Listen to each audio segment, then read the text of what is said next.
I didn't want to be a fashion designer at all. I did it to help a boyfriend that I had, whose name was Malcolm McLaren.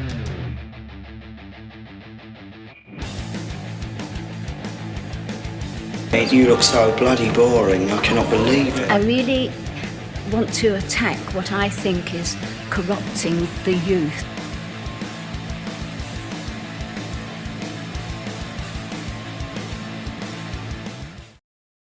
Vivienne Westwood, as we know today, was born Vivienne Isabel Swire on the 8th of April 1941 in Tintwistle, England. For a while, she had pursued a degree in jewellery and silversmith in the University of Westminster, but she eventually dropped out only after one semester, having said, "I didn't know how a working-class girl like me could possibly make a living in the art world." It was during this period where she began working at a factory and started studying at a teacher training college to become a primary school teacher.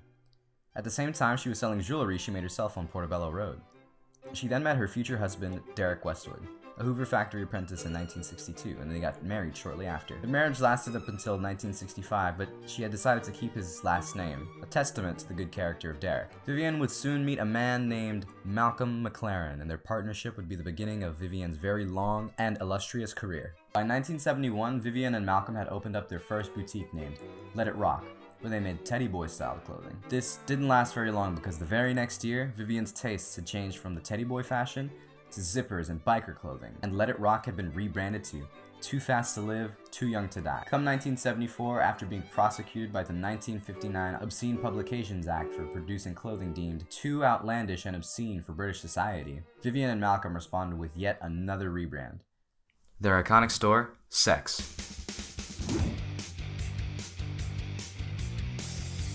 It's a question of how you feel. Get this one, it's they think we cause trouble. Because then you'll feel great. A place known for its outrageous prints and S&M biker wear. It is also known to be the birthplace of the famous punk rock band Sex Pistols, where the members were either regulars or employees from the shop. Vivienne Westwood decided as saying that this was the first time in her career that she felt like a real designer, as the band members would hit the stage clad only in her designs.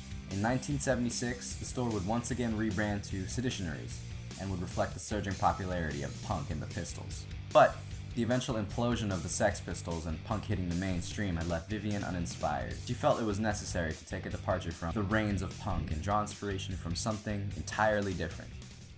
In 1980, the shop would undergo one last rebrand and be refitted to World's End, which is still the name that is in use today. The 80s would be an important decade for Vivienne Westwood. It would mark the start of her career as an independent designer, Pirate being her and Malcolm's first official runway collab.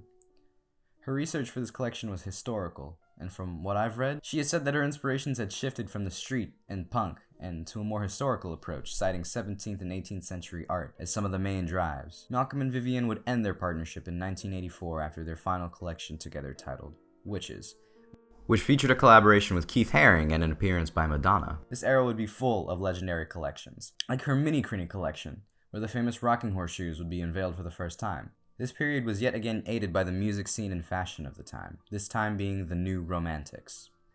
Her designs were seen on artists such as the band Adam and the Ants, Boy George, and Malcolm McLaren's group, Bow Wow Wow.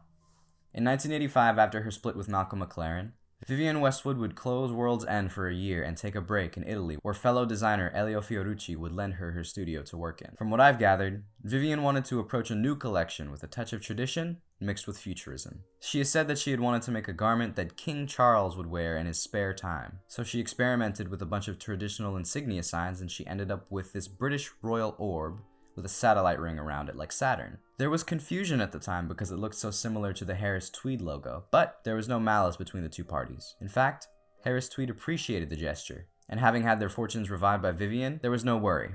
I am interested in pagan, looking at pagan things, so my collection reflects that. It's English, but it's pagan. This is sort of Trajan. Anyway, since this time, I've looked to history for my clothes in order to find something new. When I look at the past, it's very important to have criteria of excellence to try to measure up to. And some ages previous to this were more civilized than we are. All right, it was an elitist society and the people were more privileged, but their achievement was incredibly high.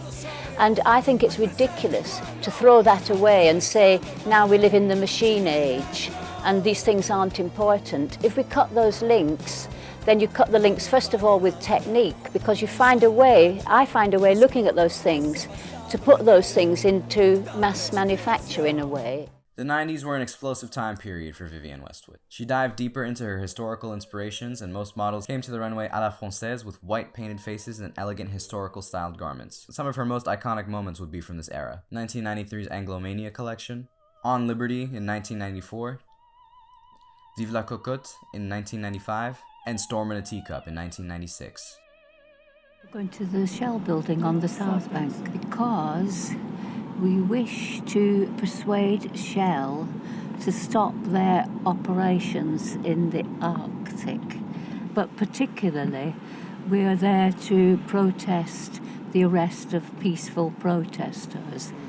Everybody's pretending that nothing's changed. It's like a meteor. It is so near. The danger is so near. And my only hope is there are thousands of NGOs in the world, and I want Oxfam and Greenpeace to unite. Switch to green energy supplier. It'll make a world of difference. We hope to get half the country to switch within 3 years. Economy means sustainability. We don't have that. Vivienne Westwood has managed to stay relevant for nearly 5 decades, and her influence still carries on strong today. But her main drive was never just fashion. Vivienne was known to be a strong-willed activist with a mission to change the world. She had for the past 20 years worked with and supported hundreds of causes, NGOs, grassroots charities, and campaigns including Amnesty International, War Child and Liberty, as well as launching her own campaign movement, Climate Revolution. And in 2013, she designed Greenpeace's Save the Arctic logo. She has also dedicated 2 fashion shows to Cool Earth and has supported the charity in efforts to raise funds through various campaigns, collaborations, and products. Most recently with the 2018 Vivienne Westwood and Burberry collaboration. After her passing on the 29th of December, Vivienne Westwood's official account sent us off a final word. Vivienne Westwood was a woman who was best defined by rebellion, change, and revolution. Her Titanic-sized legacy has been something that has inspired countless and will continue to inspire many years after her death. From the birth of punk rock to the front lines of the climate crisis, Vivienne was a woman who always took charge and was never afraid to speak out and be herself. She will forever be remembered as an icon and an inspiration to the world.